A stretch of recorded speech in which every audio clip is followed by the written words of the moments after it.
Hello, everyone. My name is Jack Reedinger, and I'm interning at the Bliss Institute this semester. And over the past few weeks, I've been speaking with many alumni about their experiences when they were here at the University of Akron and now that they moved on into the professional world. Today, I'm here with Mike McGuire. Mike, thank you for taking the time to sit down with me. Thanks, Jack. Thanks, Bliss. So, can you just tell me a little about yourself and where you are now? Sure.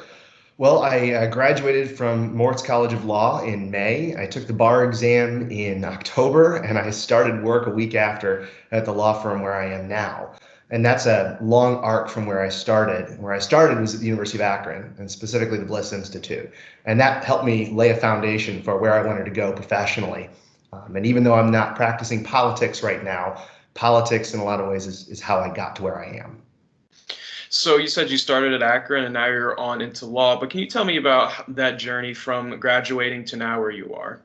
Sure. So I actually started at Akron back in 2005 as a post-secondary student. So if you're in high school and you're considering your options and what comes next, I'd really encourage you to at least consider doing post-secondary at Akron because it opened some amazing doors for me. Post-secondary is when you take college classes and it counts for both high school and college credit. So I came into school at Akron as an undergraduate, actually as a sophomore, because of the work I had done in post-secondary. And it was around that time when I was making the transition from high school to college that I decided that I wanted to pursue politics and specifically applied politics as a career. I went into undergrad thinking I was going to study business and public relations. Those seemed like a good fit for me.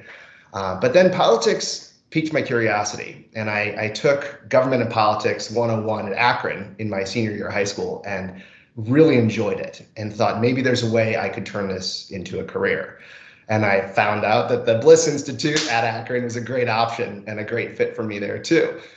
So I started at Akron, like I said, as a sophomore, taking classes in political science, not what I expected. I really enjoyed it. I found it was a good fit. The curriculum, the applied approach to politics really matched my interests in not just studying theory, but in living it and in applying it.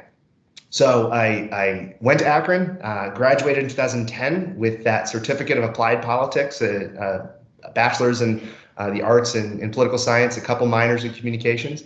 And it was my relationships that I developed, the friendships that I developed at Akron, at the Bliss Institute, leading me to my first political job as a congressional campaign representative on the ground. And it was that network that I established at Akron that led me to that first job.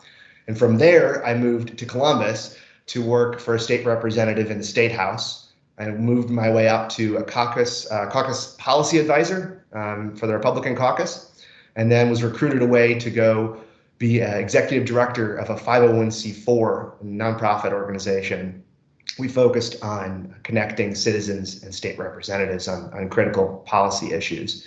I always knew I wanted to go to law school. It was always sort of on the back burner. And in 2017, I had an awesome opportunity because of the work I had done at Akron and my professional work in politics. I was offered a full ride scholarship to Ohio State Law School. And like I said, I just graduated there in May. Awesome. So you talked a good bit there about what you did when you were in Akron, but specifically, were there any classes, professors, or extracurriculars that you think made an impact on you? Absolutely. Well, I knew from the very beginning when I was in high school that I really wanted to go to law school. It was just a matter of timing. But I kept finding ways to invest my time in studying the intersection of politics, policy making, and the law. My senior honors thesis at the Honors College was through the political science department, and it was an argument in favor of a statewide law on texting while driving. And I was able to incorporate it there. It's a really fun memory. I got to work with Dr. Cohen and Dr. Coffey on that one. I took their classes too. Dr. Coffey taught Campaign Management 1, and Dr. Cohen taught Congress. We have some good memories from those classes. But it was the intersection of those things, my interests and the curriculum that I really liked. And so I took as many applied politics classes as I could, politics in the media, political parties, figuring out, how to navigate those institutions, those entities, those professions. I wanted to know as much as I could, and Akron gave me that chance. Yeah, so I took classes from all the bigs at Akron. Perfect. And then doing those classes and doing the other things that you did when you were here, do you have any memories that stick out to you? One of the best memories that you had when you were at the university? Yeah. So it was, I really like to apply what I learned. And so I started applying it pretty early, and I joined student government, and now it's undergraduate student government. But back when I was part of it, it was associated student government. And I started applying what I was learning at the Bliss Institute, directly to benefit the university through student government. I was appointed to 2 university-wide committees. The first was the Honors Advisory Council. Got to work with some really great people, Dale Mugler, and then over on the Blue, Green, and Gold Committee, I was able to focus on conservation and bring my conservative voice to how the university can improve its environmental approach and being good stewards of the land and the property that it's given. So those were 2 really great opportunities where I had the chance to immediately apply what I was learning in politics to better the university. Great. And then my last question for you here is, what would you say to students that are currently studying political science, or for students that are considering going into the political world in the future? Sure. Well, I think this is advice I would give to anyone, but specifically to political science students, because it's worked for me. And so this is what I would give you. The first thing is devote your time, volunteer your time to something or someone you really care about. When you volunteer your time, it shows that you care about that person or that organization's mission, and it gives you a foot in the door. You're going to find in college you hopefully have a little extra time, and volunteering it for, again, someone or something you care about is a great way to make a difference early on. And like I said, hopefully get your foot in the door. The second thing is establish short-term and long-term goals that build on each other. You want to make sure that your short-term agenda, or what you want to accomplish, is leading you to something bigger.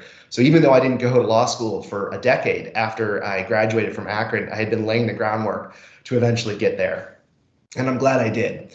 But on that note, the third thing is stay flexible. You don't know what sort of doors are going to open to you. I had a door open to me right after the congressional campaign. I expected to go to DC, and God opened a door in Columbus, in the State House, through Dave Hall, who's a boss and a mentor, former boss and a mentor, and a good friend. And he gave me the chance to come down and work in Columbus. And if I had had my plans written in stone, I wouldn't have come to Columbus to work for him. And it ended up being one of the best decisions. It opened up doors to work for other really great people, like Mark Romanchuk, who's now on his way to the Ohio Senate, for Bill Batchelder, who was a former speaker, who joined the 501c4 that I worked on. So you don't set your plans in stone. Stay flexible. Because you don't know what sort of doors are going to open. And that definitely takes you back to the first thing, which is, make sure that you're volunteering your time and opening those doors. So, use your voice. Don't bend to cancel culture or, other groups that may want to oppose you. Speak out, volunteer your time, stay flexible, build plans. Awesome. Thank you so much for that, Mike. Again, my name is Jack Reedinger, and I am interning at the Bliss Institute this semester. And over the past several weeks, I've been speaking with many alumni about their experiences when they were here at the University of Akron, and now that they moved on into the professional world. Mike, thank you again. Thanks, Jack.